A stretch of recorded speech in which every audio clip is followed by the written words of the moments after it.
Hey everyone, welcome to this edition of Abbey Research Reads. I am Dr. Kristen, and as you may have seen on Instagram, I have been reading I'm Still Here, excuse me, let me not misquote, Black Dignity in a World Made for Whiteness by Austin Channing Brown.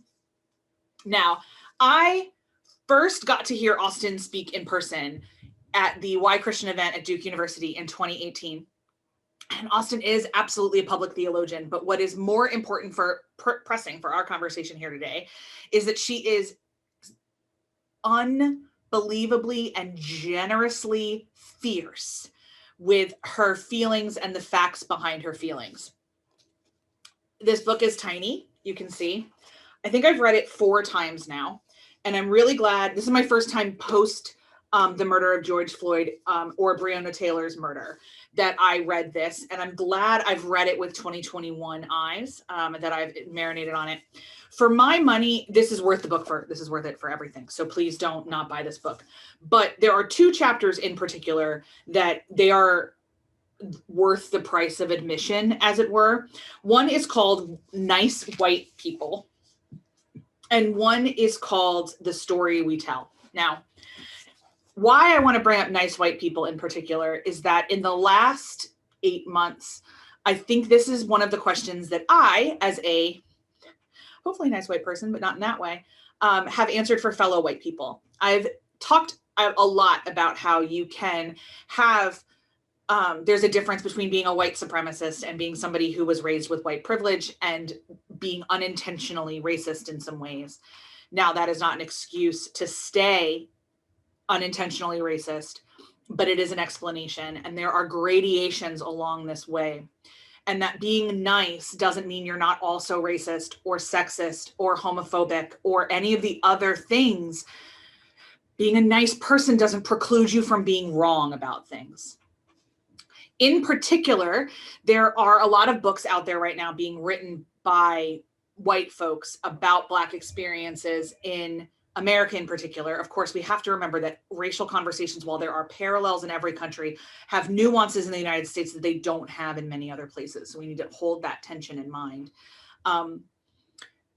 But I find it so much more important to me as a person. I know how white people think about this. I'm a white person, and I'm friends with a lot of white people, and I force them all to talk to me about this.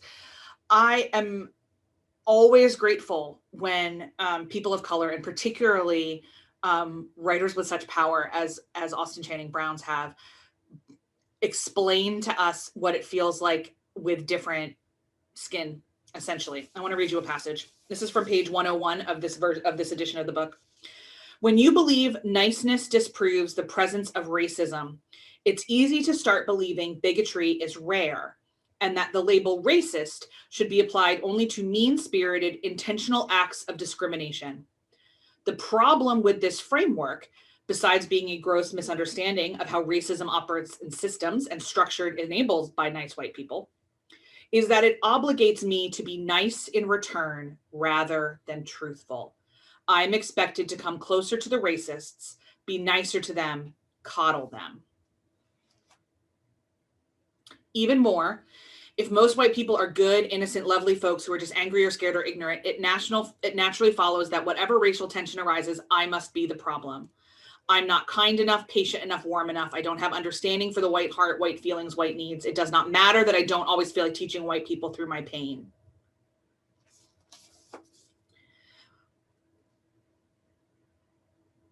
It should deeply matter. It should deeply, deeply matter.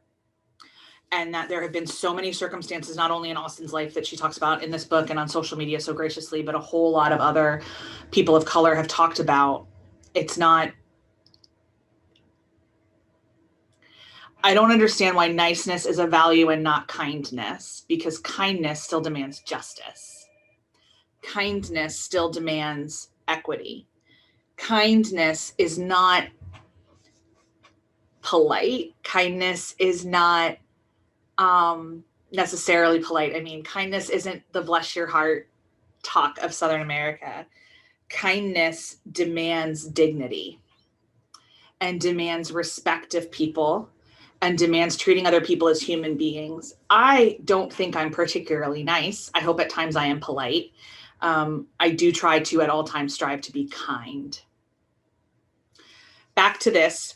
This book made me uncomfortable several times, and it does every time I read it, because I do the thing in my head where I'm like, oh my God, do I do this? Do I do this? No, I don't do this. No, do I do this? How do I make sure I never do this again? What is it? Which is a different flavor than white guilt, which I don't have a lot of time for.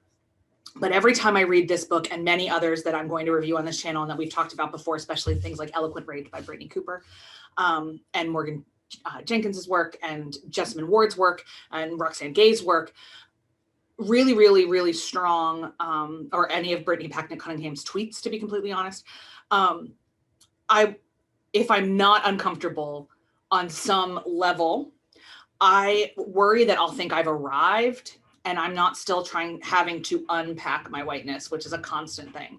I'm constantly being needed to remind myself and others that I am white and that I have the power in racial disparity all the time, especially because I am a fairly like middle of the road presenting white person. And if I look threatening, it's not because of my skin tone.